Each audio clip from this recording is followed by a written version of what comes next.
Olá, raios solares! Como estão? Estão vivos? Estão lúcidos? Estão lavando as mãos? Estão usando máscara? Não estão ouvindo coiso? Vamos lá, né? Viver é a nossa meta. E depois a gente faz o quê? Dobra a meta. Não é isso? Muito bem. E hoje eu trago um convidado muito especial.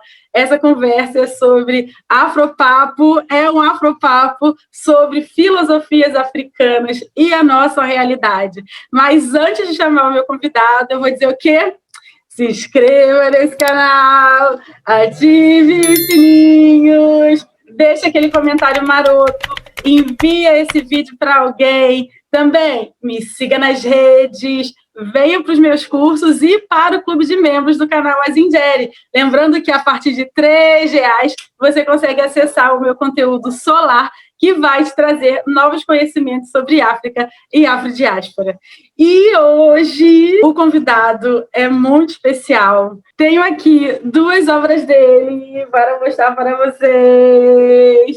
É o professor, inspiração, filósofo maravilhoso e amigo Renato Nogueira. Caralho, o maluco é brabo.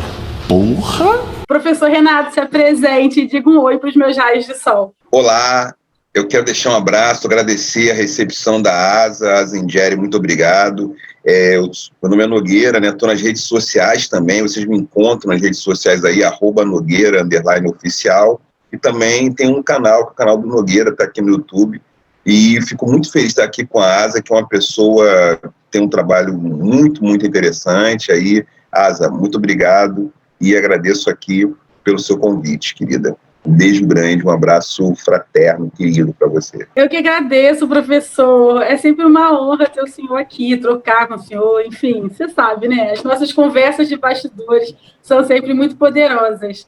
E aí, gente, ó, vamos para a vinheta e depois vamos bater um papo sobre o que as filosofias africanas têm a nos ensinar sobre a nossa desgraça coletiva. Não é mesmo? Solta a vinheta. Tudo para acender o seu som. O papo de hoje é sobre filosofias africanas. Vocês pediram, né?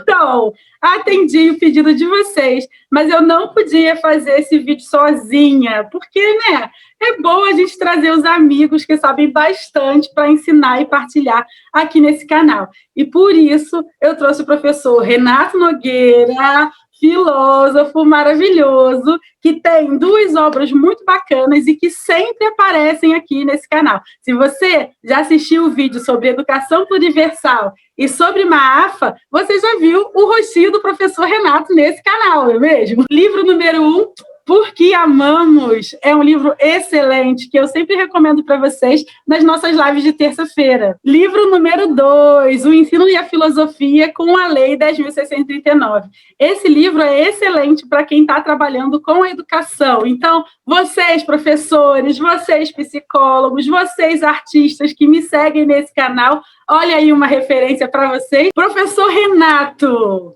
eu queria que o senhor explicasse para as pessoas aqui do canal, para os nossos seguidores, os nossos raios solares, o que seria, afinal, as filosofias africanas, né? E aí, pontuando que eu falo filosofias africanas, e aí, se o senhor puder explicar um pouquinho sobre isso. A questão sobre filosofias africanas não é uma questão fácil, talvez, mas não é uma questão muito mirabolante. Eu me apoio muito naquilo que está dito no Kemet, lá no Egito Antigo, nos textos do Ptah-hotep.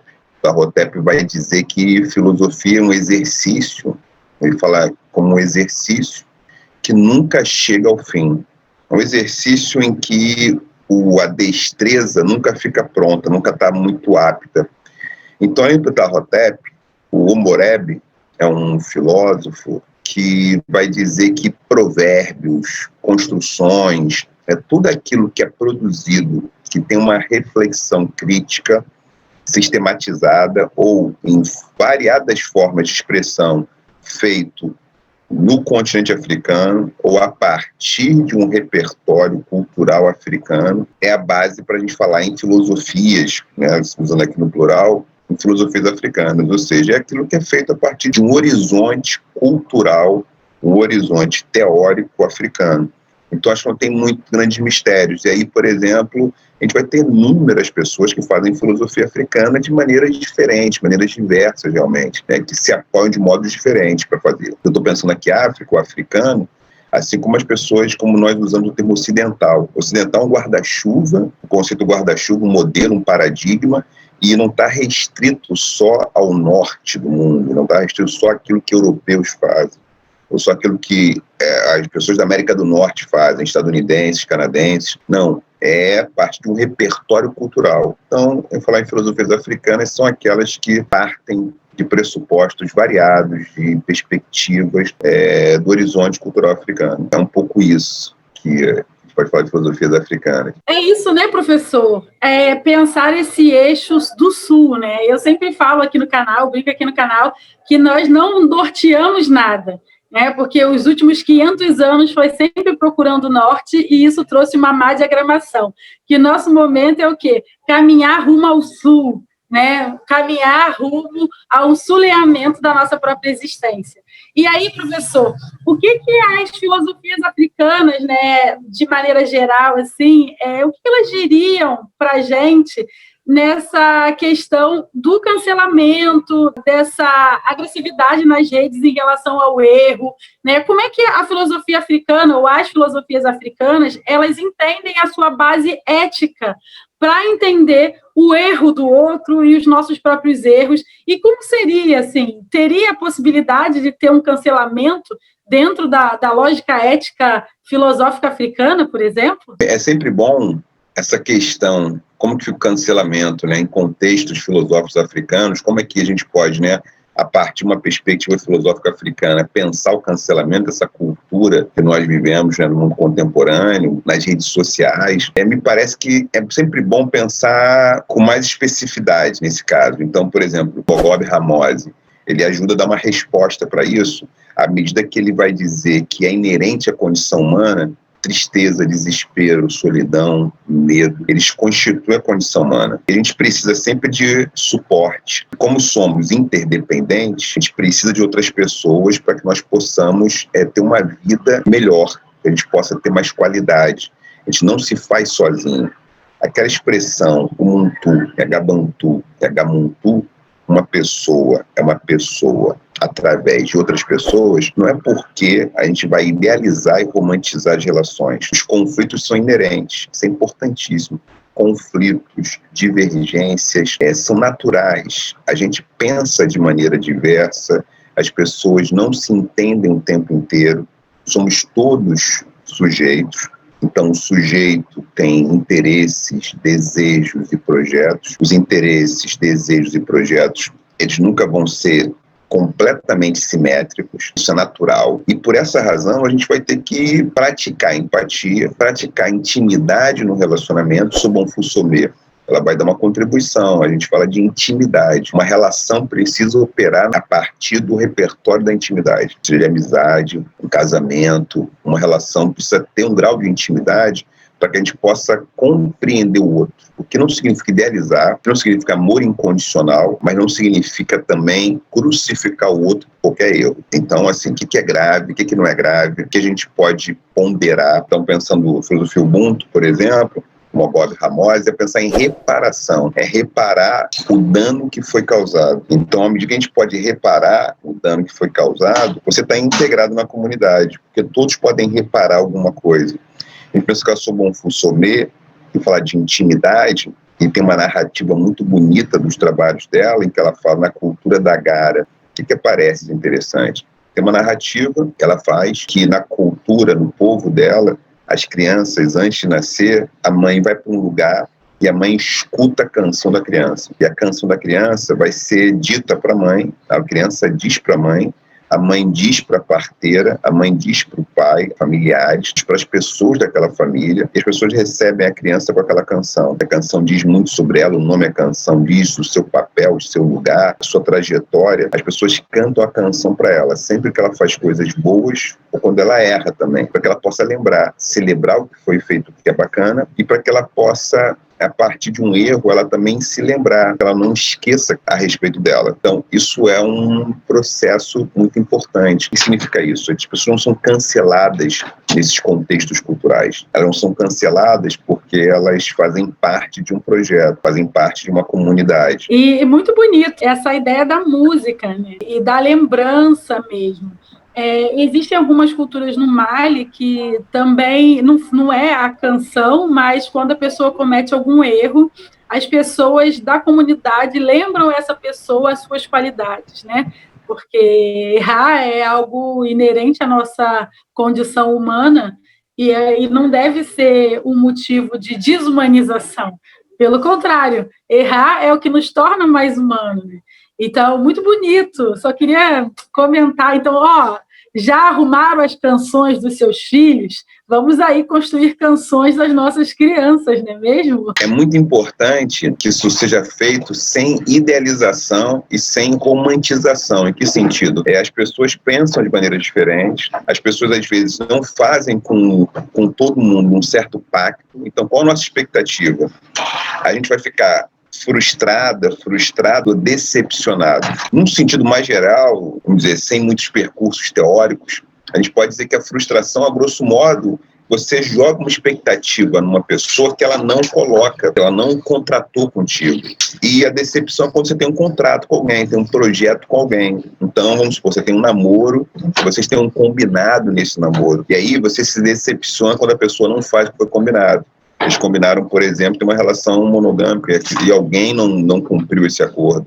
Ou foi combinada uma relação poliamorista, uma das pessoas expressou o ciúme de uma forma violenta, não foi o combinado. Então isso decepciona. Agora, a frustração, quando você, sem combinar com alguém, você estabelece que ela tem que ser alguma coisa. Você projeta uma fantasia em alguém. E aí o cancelamento, às vezes, vem da fantasia, porque a pessoa não prometeu que entregaria aquilo. O que eu posso entregar no nosso contrato? Então, a grosso modo, pensando que as relações também são contratos jurídicos, num certo sentido, ou seja, o que a gente entregou no nosso contrato? A gente combinou o quê? Se isso não fica explícito, se a gente está imaginando o que o outro pode entregar, isso é um problema. Qual o nível de intimidade que as pessoas têm? O que a gente quer com a relação com o outro? Então, uma relação de trabalho é uma relação de trabalho, colegas de trabalho. Uma relação de amizade, ela vai implicar outras coisas. Então, uma relação, por exemplo, de fã, que eu espero de um artista, uma pessoa que eu não espero que a vida privada dessa pessoa se adeque no padrão da minha vida privada. Óbvio, se a pessoa cometeu um crime deve ser punido, julgado, transitado, julgado de modo legal, pelo rito burocrático, jurídico necessário. Ponto. Agora, uma outra coisa, a pessoa tem não é um crime, mas ela tem alguma coisa que que moralmente, ou na minha concepção de mundo, não me agrada. Então, vamos supor, uma pessoa é vegana e ela é fã de um artista que é onívoro, come carne. É uma questão. Isso é muito interessante, professor, porque me lembra uma outra frase do senhor que eu vi na live com o filósofo Nego Bispo, e depois que eu ouvi isso, assim, eu adotei nesse canal aqui, que é que nós somos digitais confluentes e não digital influências. E quem falou essa frase foi o senhor nessa ocasião da live, e eu acho que faz muito sentido para trabalhos como esse aqui na rede do YouTube e também no Instagram, porque justamente a influência, ela está muito ligada a esse poder de decidir o pensamento e o comportamento do outro, né? Que é algo bastante ocidental, bastante dominador. Enquanto a confluência, ela está muito mais ali trabalhando nas frestas, né? Como fala muito o Antônio Simas, né? Está ali na possibilidade do maleável, na flexibilidade, que é muito mais interessante quando a ideia é muscularizar a nossa inteligência e não deixá-la mais flácida, dando respostas prontas, né? E aí o que eu percebo? Principalmente com esse reality show que está acontecendo atualmente, que a gente não vai falar o nome, mas a gente cria, romantiza personagens, né? E enquadra as pessoas nos arquétipos muito bem definidos. E se essa pessoa, por algum motivo, se mostra diferente daquilo, o julgamento das redes, ele é bem incisivo, né?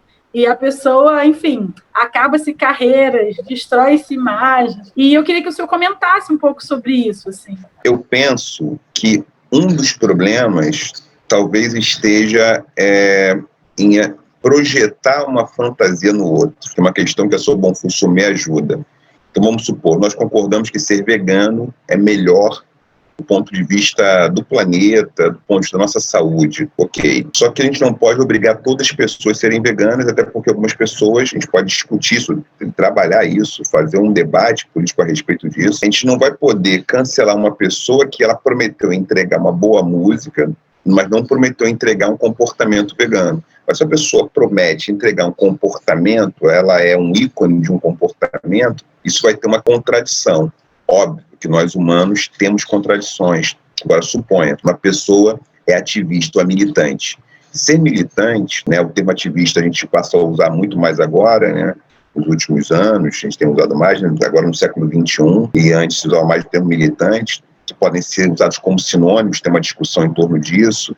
Nos Estados Unidos da América, realmente, o termo ativista já era usado nos anos 50, 60, movimento social, mas a gente fala muito mais militante, que tem a ver com militância, tem a ver com um grupo organizado, que tem um objetivo comum, que tem um conjunto de dispositivos, disciplinas com certo objetivo. Então, vamos supor, a gente projeta que uma pessoa é militante porque ela simplesmente ela participa de alguns programas, de alguns debates.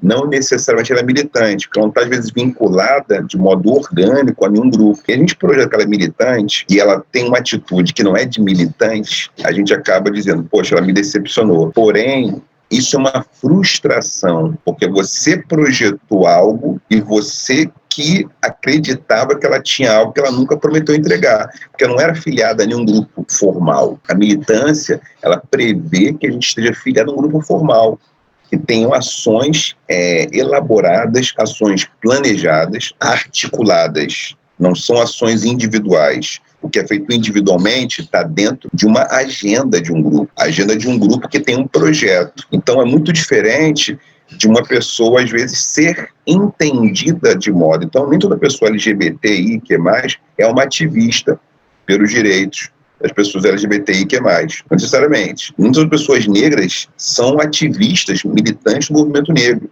Nem todas as pessoas da classe trabalhadora são ativistas, sindicalistas, militantes, que estão pensando na ruptura do capitalismo, estão pensando numa alternativa ao capitalismo, a exploração do capital. Não necessariamente. Na verdade, a maioria não está nisso. Então, esse é um problema. A gente vai projetar, então, todas as mulheres são feministas? Não, nem todas as mulheres têm um vínculo formal de militância feminista, feminista negra, feminista em geral, ou LG. Não tem. Nem todos os homens estão discutindo. Eu faço parte de um grupo muito importante na minha vida, então um grupo que tem ali o Fernando Acosta, o Diogo, o Noé, estão ali na gestão, na coordenação desse grupo de masculinidade, sexualidade, o grupo masculinidade e sexualidade.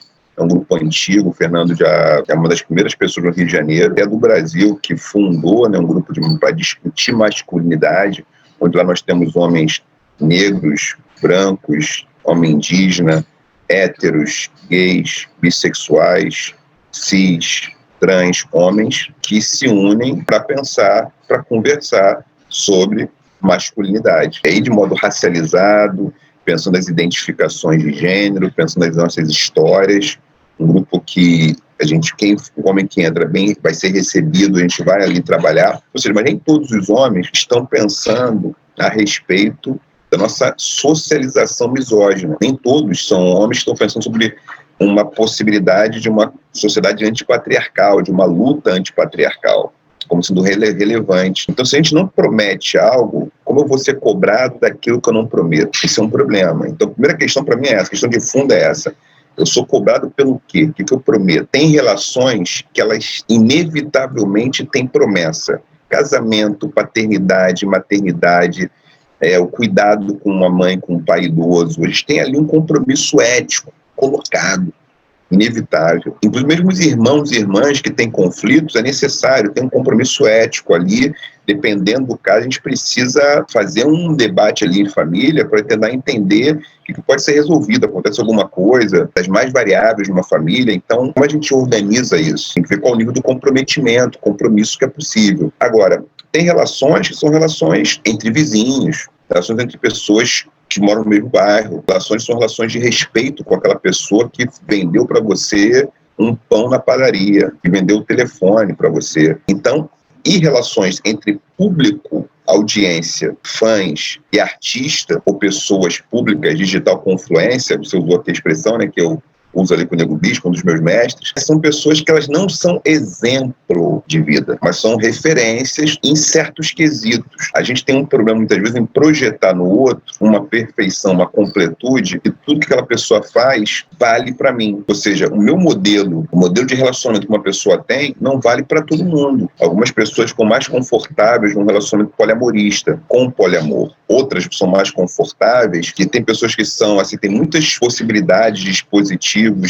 de percepção, de manifestação da nossa sexualidade. Tem pessoas assexuadas que não querem manter relacionamento sexual, é um direito. Algumas pessoas pensam que o sexo ele tem um caráter mais vital no relacionamento, ele é mais chave para muita gente, normal. Então, tem pessoas que são monogâmicas, outras são monogâmicas por conveniência. Então, assim, é importante que a gente diga para as pessoas o que a gente pode entregar e qual o nível da minha relação contigo.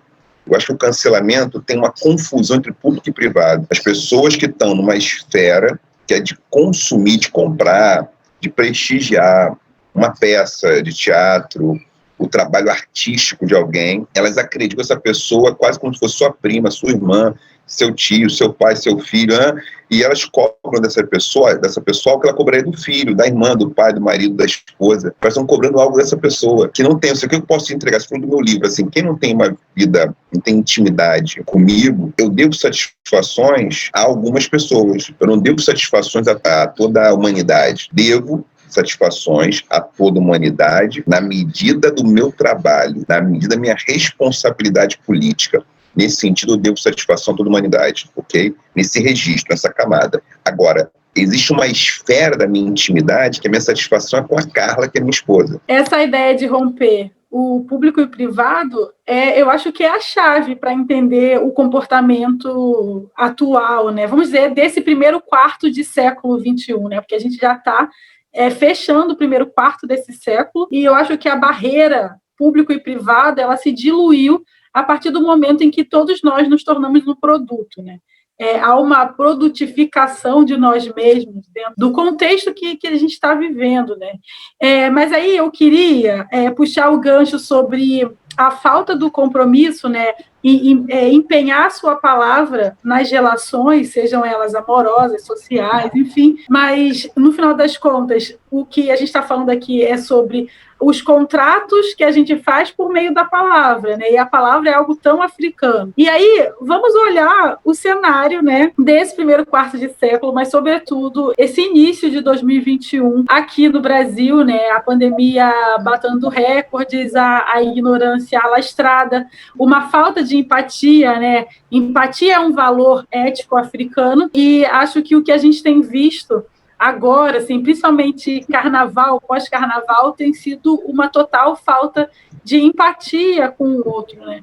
E aí eu queria que o senhor falasse para a gente o que as filosofias africanas poderiam nos dizer num momento tão precário, tão desgracento como esse, assim. Há esperança, Renato? Há esperança? Essa pergunta, né? Há esperança? E aí, óbvio, né? Tem, na filosofia ocidental, tem Spinoza, que fala que o medo e a esperança, eles estão muito próximos, né? Eles estão muito próximos porque são expectativas a respeito de coisas que nós não temos completa certeza. E ele vai fazer uma crítica ao medo e a esperança. O Moghob Ramose vai falar também que a esperança, o medo fazem parte da vida. O que eu fico pensando, e aí essa questão do cancelamento, essa questão de empenhar a palavra, é necessário refazer pacto, muitas vezes. A gente se modifica, porque uma coisa é pensar num relacionamento. Uma pessoa com 25 anos entrou num relacionamento. ela é uma pessoa adulta, jovem. Outra com 35 anos, que você é uma pessoa adulta, né, que deixou de ser jovem, tecnicamente. E aí, o que acontece? Estamos maduros, né? Estamos na melhor fase da maturidade das nossas frutas.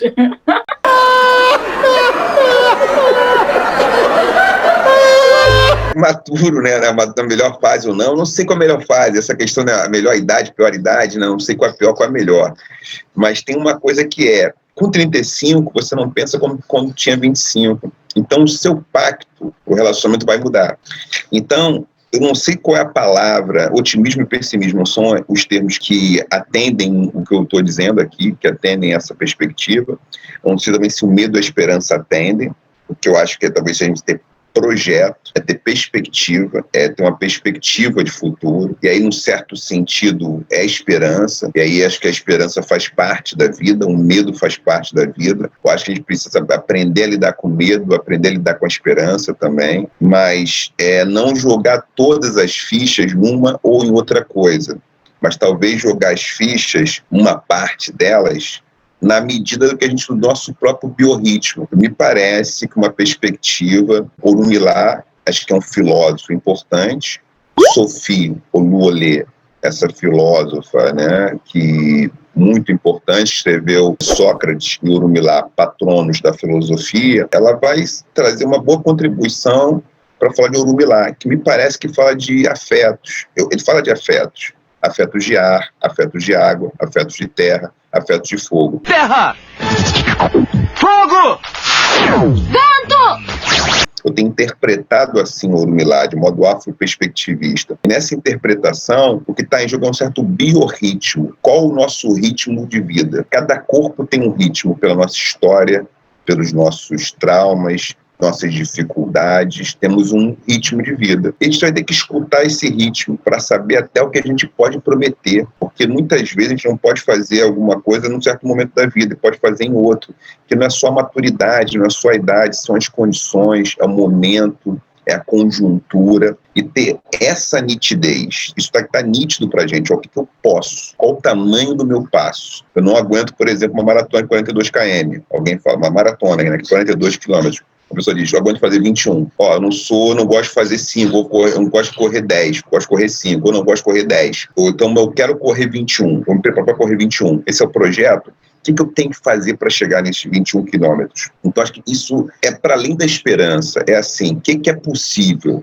O que nós temos aqui? A primeira coisa é olhar a realidade, sem muita fantasia. A realidade qual é? O que nós precisamos agora? E aí, com isso, então acho que é sobre Mufusomê, Orunmila, o Nefer ajudam, né, a pensar sobre isso, nos ajudam a pensar sobre isso. E aí, o que eu falaria, voltando à cultura do cancelamento? Eu vou cancelar uma pessoa, eu quero ouvir a música dela, porque ela se separou da esposa do esposo, e eu não queria que eles se separassem. Isso é um motivo que não faz sentido para mim, não faz sentido. Mas a pessoa se separou, então não vai mais, não tem mais validade para mim, as canções que essa pessoa cantava. Não, eu tenho que ouvir a canção, quero ouvir o timbre, eu quero curtir, quero viajar com a letra, eu quero assistir as camadas sonoras, é outra coisa que eu estou interessado. Outra coisa que eu estou interessado. Eu estou interessado na vida pessoal dessa pessoa, a menos que seja um crime gravíssimo, ou qualquer crime que seja, ainda mais se for um crime grave, você tem que responder pelo que ela fez. Tem uma gíria que eu aprendi a ouvir aí nas redes sociais, alguém falando, abanar o seu carvão. A pessoa tem que abanar o seu carvão para queimar ali, para fazer o negócio ali, para cozinhar o que ela tem que cozinhar, né? Na lenha, numa churrasqueira, para cozinhar o seu tofu, não sei. Então, o que acontece? Eu acho que essa é uma questão importante. Então, o que eu vou? Empenhar a palavra, refazer pactos, porque nossa vida privada, nossa vida pública, o que nós temos para oferecer, o que nós queremos, o que nós desejamos, né? Essa é a questão. O que eu quero, preciso e desejo outras pessoas. O que eu quero e preciso do Carlos Moore, eu o conheço pessoalmente, né? O cara é um mestre para mim, mas é da produção acadêmica intelectual dele. Agora, uma pessoa maravilhosa, que eu tive a oportunidade de conversar muitas vezes, abraçar, uma outra esfera. A esfera que, então, de um artista que eu goste, quer dizer, é o som. Agora, obviamente, eu posso, como eu disse, a pessoa comete um crime, é outra coisa. Agora, se ela tem uma conduta de ordem privada, que não interfere, ou se ela não entrega o que ela não prometeu, eu não posso cobrar que ela entregue o que ela não prometeu. Então, eu não posso cobrar que uma pessoa que não é militante tenha atitude militante. Se você está namorando alguém que só ela namora, porque não combinaram namoro. Combinaram, por exemplo, a pessoa dizer assim, eu só posso te ofertar um encontro furtivo, um encontro casual. E uma das partes vai dizer, não, mas a gente não combinamos isso. Onde a gente falou? Quando a gente falou sobre isso? Ao mesmo tempo, essa pessoa é responsável pelos sentimentos que ela aflora no outro, que ela tem que deixar isso muito nítido. Que nível de envolvimento é esse? Então, me parece que as pessoas estão se envolvendo com o artista como se fosse seu primo, como se fosse seu irmão, às vezes, me parece isso. Não estou pensando em nenhum caso mas eu fico pensando na questão, mais uma vez, ética e de responsabilidade, né? E aí, realmente, tem a escala do público e do privado, eu concordo totalmente, porque há uma necessidade dessa separação, mas quando a gente olha, por exemplo, o cenário atual, em que a gente está no meio de uma pandemia, nesse exato momento estamos no pior cenário, o Brasil está indo para o abismo, e pessoas, tais influencers, pessoas com notoriedade, sobretudo nas redes sociais, na mídia, elas estão se aglomerando. Eu me pergunto muito como é que a gente vai dar conta dessa história para a grande história, sabe? Porque a história vai nos cobrar esse tempo vivente do agora. E a gente está com uma total falta de empatia e uma total falta de responsabilidade, né? Então, eu acho que pensar a esfera do público e do privado, concordo, mas há uma responsabilidade ética que, no momento em que você se coloca nesse lugar de digital influencer, enfim, de pessoa com visibilidade, há uma responsabilidade ética ali do seu exemplo moral. E eu vou falar do meu dilema ético em relação a pessoas que eu vejo fazendo isso. Assim, eu tô num ponto assim, quando eu vejo a pessoa se aglomerando nos stories do Instagram, eu silencio. Eu não quero mais saber disso, porque eu vou ficar com raiva dessa pessoa. E eu entendo que, enfim, ela teve as suas razões para estar ali. Eu posso concordar ou discordar, mas eu acho uma falta de compromisso ético, social, está se aglomerando ali. E aí, como é que fica? Porque essa pessoa está se aglomerando no âmbito do privado, mas, ao mesmo tempo, quando ela faz um stories e mostra que está ali no show, na festa e tal, se tornou público. Como a gente lida com isso, por exemplo? O que as filosofias ajudariam nesse sentido? Nesse caso, nós temos uma questão séria, que é de ordem política. Em que sentido? Numa sociedade, a gente precisa se responsabilizar pelos nossos atos. Então, quais são as autoridades? Quem entrega a melhor resposta para uma determinada questão? Então, numa comunidade africana tradicional, você tem, por exemplo, você tinha na África do Oeste, como tem até hoje, mas óbvio que isso se modifica, a cultura é muito dinâmica, você tem clãs na Nacala, né? Na África do Oeste ali, entre os povos Bambara, que estão aí no Mali, os povos Olof, por exemplo, e os Namacala você tem pessoas responsáveis, que nascem numa família responsável por, vamos dizer assim, dobrar o ferro, ferreiros, pessoas responsáveis por exemplo, cuidar do couro, pessoas que cuidam do tecido, cuidam da madeira, e pessoas que cuidam da palavra, de Gele, Guerroir, griot, chamado de griot. O que acontece? Essas pessoas, elas são chamadas para certas atividades. Então, se tem um problema específico, você chama alguém que resolve aquele problema. Você tem um grupo de famílias que são pessoas que caçam, que vão fazer provisão para a família, para as famílias, né? Inclusive as suas. Então, elas são chamadas para uma certa atividade. Então, o que a gente tem que, no momento de uma pandemia, né, uma crise sanitária em escala global, o que a ciência diz? O que é recomendado? Então, a gente precisa ouvir essas pessoas e tem que ter protocolos de segurança para que a gente possa conviver. E a gente tem um problema, que é o impacto disso na nossa vida. Então, isso é muito sério e a gente precisa conversar. Qual a dificuldade? Dificuldade é a gente ter canal de diálogo. Tem muitos ruídos. Por que tem muito ruído? Porque a gente está numa situação que as pessoas querem vencer a qualquer custo. A gente está disputando. Então, nessa disputa, quem tem a razão? O que está em jogo? E a disputa é por mais domínio e mais controle. Aumentar os seus domínios, aumentar seus territórios. Como a gente faz para que não seja dessa maneira? Que a gente entenda que tem uma interdependência, seja colaborativa, que tem que estabelecer muitos graus de empatia, a gente tem que se reconhecer no outro, na outra pessoa. Numa sociedade onde o narcisismo ele deixou de ser uma experiência de possibilidade de autoconhecimento para ser uma experiência completamente egóica, as pessoas só reconhecem o que é parecido com elas, que é espelho. Então, eu estou pensando muito na minha vida, no que eu sou, quem sou eu, e não me importo muito com os outros, desde que eu ganhe, desde que eu lute. Isso é uma tônica das relações que estão muito mercantilizadas, de personalidades muito egocêntricas, muito narcísicas, e aí a gente acaba sentindo, não peguei nada, não senti nada, vamos que vamos. Ninguém da minha família pegou, ou pegou e curou. E a gente tem esse desafio. Isso é um desafio tremendo. E aí a gente tem que conversar com as pessoas, tem que chamar para uma conversa, chamar para achar alternativas. E reconhecendo que tem grupos que estão encastelados, estão cristalizados, já tem certas posições. Então a pandemia existe, qual o protocolo?